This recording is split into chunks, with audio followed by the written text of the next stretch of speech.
Hey everybody, it's the Commodore from the Clan of the Grey Wolf, and you are watching the weekly Wringer series here on clanofthegreywolf.com. At long last, I'm definitely back. I apologize for some of the extended, let's say, interlude moments between weekly Ringers, where it's almost become like the bi-weekly Ringer of late. I apologize for that, guys. It's just been that life has definitely been very busy, and not for reasons that I would like, such as E3 or something like that. In any case, things are definitely moving along, and I'm hoping to be able to get a little bit more stability in the weekly Ringer in terms of the schedule. So bear with me. We are definitely still working. But remember, when I started the weekly Ringer, my object was never necessarily to do something every single week, but to do something that could get people thinking every single week. So, you know, some of the questions that have been a little bit longer, like the C3 question, for example, I think warranted a little bit of an elongated conversation, which is why I want to try to keep things very simple and hopefully very ridiculous today. So what are we going to do? I want to talk, obviously, about the question from last week, which has to do with E3, which I asked in the wake of E3, and do it in a way that isn't redundant for the Echo Screen Live, because as we talked about on the Echo Screen Live this week, you know, it was too good of a topic to pass up. The topic on the Echo Screen Live was really a little bit more about E3 and how some of the journalistic coverage of it is awful. I want to talk about the show, and I want to talk about specifically what it does and what it is, and I think there are a lot of differences here. So the show might have tipped off, you know, our hand to some of the things that I want to talk about here in the Weekly Ringer about E3. But you guys had a lot to say, and I've got a lot to bring to the conversation as well, and I think it will be minimal redundancy. Second of all, I'm going to, you know, as I always do, tell you what I think about that, and tell you how I feel about E3 and the way that it's changed, and if it has actually, you know, is still cracked up to what it used to be, and what it should be. And as you can imagine, and those of you that watch the Echo Screen Live know very well that I have some pretty strong opinions about this. And then I'm going to ask you a question next week that I think is just wonky and zany enough that it fits the Weekly Ringer in a way that we haven't done in a long time. I haven't asked you guys a really goofy question in a while. So that being said, I think there could be a lot of great conversation around it. Don't think that means there's going to be a lot of one-word answers or that it doesn't warrant analysis. I think it absolutely does. So stay tuned for that.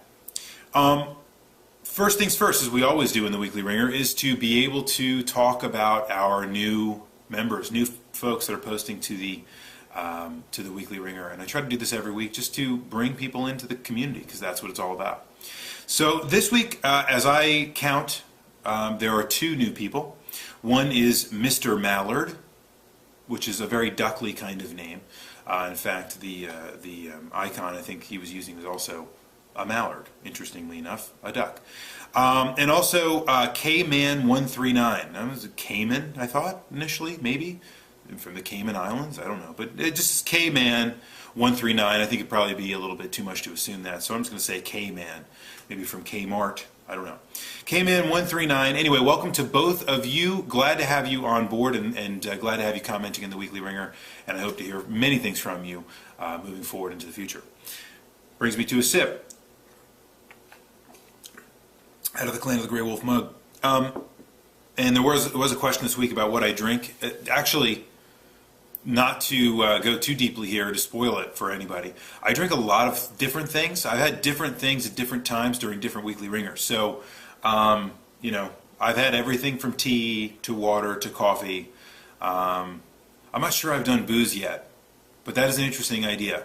Maybe I could do a similar thing. I don't know if any of you have seen Cannibal the Musical, or seen the drunken commentary where you kind of start the episode sober and then by the end of the movie they're just pass out drunk. I think that's not a bad idea, and I might do that sometime for the Weekly Ringer. That would be a cool thing to do. They probably find a way to, you know, some parents would write in and tell me how evil I am and all that kind of stuff. But anyway, I think it'd be a lot of fun. Let me see here. So, getting back to the question from last week. I asked you if E3 was still all it's cracked up to be. Now, in order to, you know, there was many different questions came up about this, and I think as usual, you guys brought this in a lot of different directions. But in order to answer this question, I think we have to talk about what E3 is cracked up to be. which several of you did, or at least took an attempt at, right? And in order to do that, I think we have to talk about what it's not as well. E3 is not a convention, right? It's not. A convention is PAX. A convention is MagFest. Those are conventions.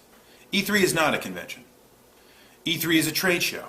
It means it's an industry show put on by professional organizations, right, to which these game companies belong and pay dues to, in order to not only share knowledge with each other, which is ancillary, I get that. I'm not trying to say that's the primary purpose, but for the primary purpose of building media relationships, fostering the work that's going on within the industry with media folks, so that they can draw attention to the things that they're working on, whether it be a game, whether it be hardware, whether it be peripherals, whether it be, you know, just a new standard, whatever the case might be.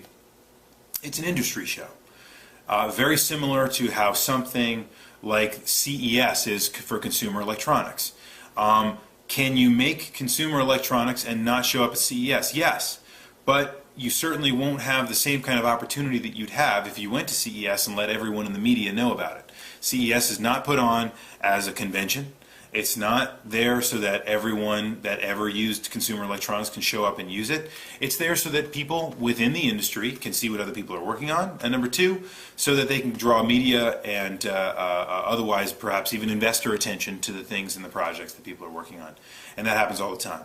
One of the ways that Apple received funding in the very early days was to be able to show up at trade shows and say, hey, we have a very novel concept here, you should give us money. And it worked.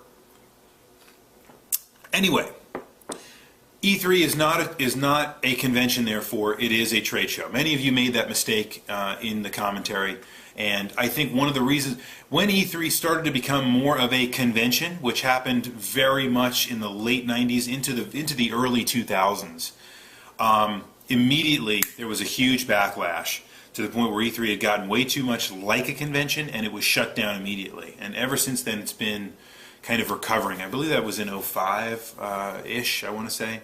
Could have been a little earlier than that. In any case, from that moment on, they have desperately moved back to a trade show format. And it's been getting bigger in terms of allowing other people in, but it is still almost completely a trade show.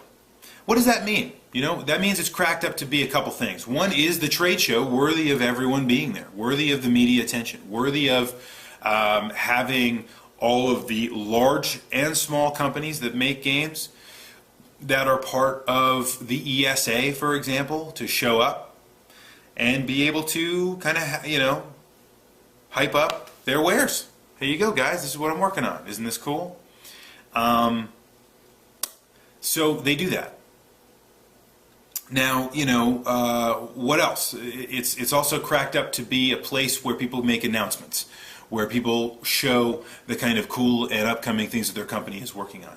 It's a place for them to maybe get a little bit of a leg up in the competition, and for many folks take a little bit of a jab at the competition in a public forum, the way that they couldn't normally do on the internet to make as big a splash.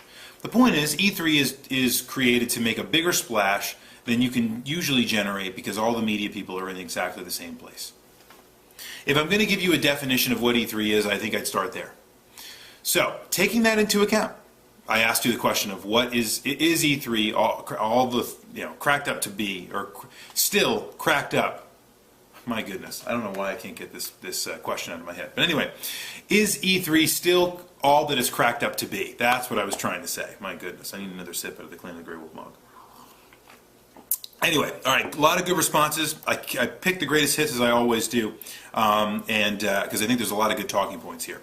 DTX 180. Oh, by the way, before I get into all of that, I want to say a couple things. Another thing that you guys came up with was the overwhelming response is that E3 is probably not all it's cracked up to be, and that the primary reason for that is the internet. In one way, shape, or form, the internet has to do with all of it. Whether it's because coverage is ubiquitous now, whether it's because you can get gaming news anywhere, whether it's because of any particular reason, right?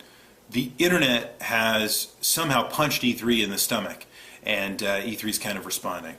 I think that's an interesting theory. Not sure I share it, but we'll talk about that in a little while. That seems to be the prevailing discourse.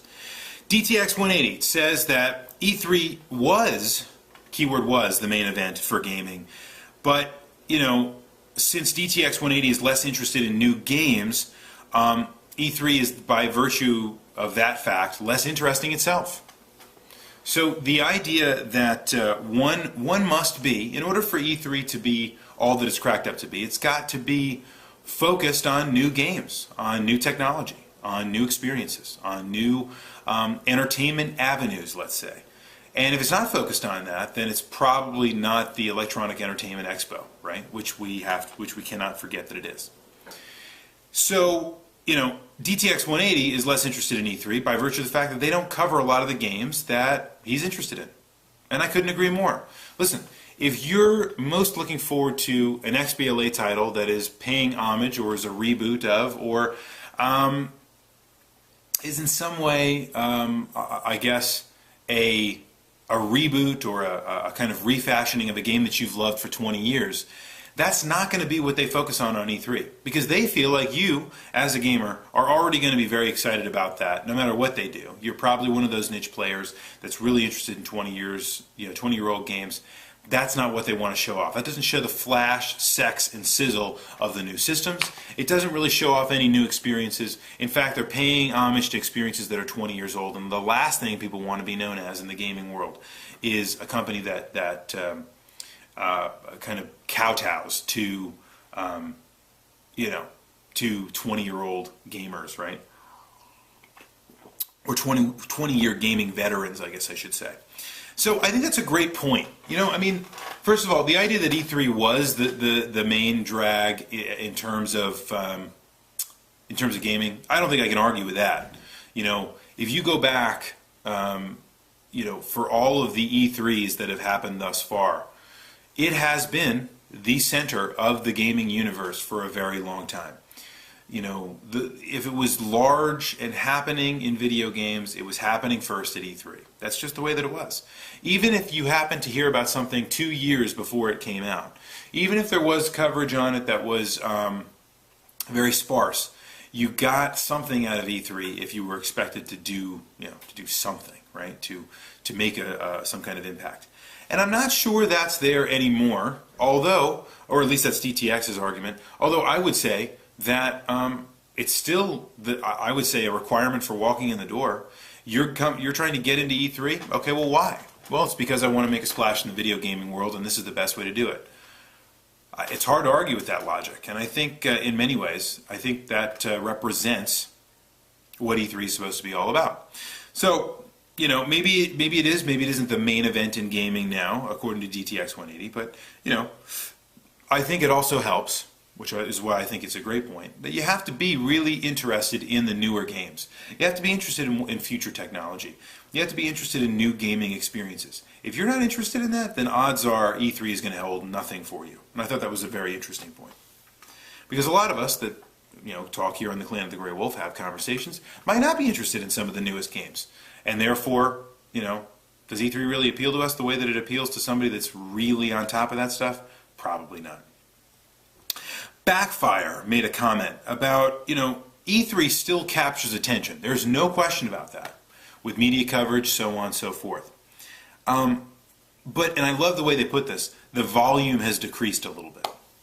So, it's an interesting theory too. I'm again, not sure I agree, but I understand, I think I understand the terminology here, right? It still captures the attention, but the volume gets turned down a little bit now. In other words, it doesn't make the same kind of splash.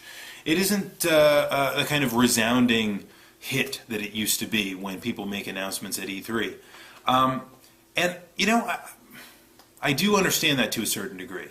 On the other hand, most people do not pay attention to E3 as, most part of the general public. They might hear one or two things that happen at E3, but by and large, there's no news that's going to happen there that's really going to change things for the general population. So, you might have a report on E3 that happens on like Good Morning America, and I'm sure you guys are frustrated by this too, right? Some shows that are out there that are just casual news shows, right? And news will pop up there about E3 and say, oh yeah, all the video game companies are showing off all their new stuff. And some of the cool things this year are 1, 2, and 3, and that's it, right? So, I could see that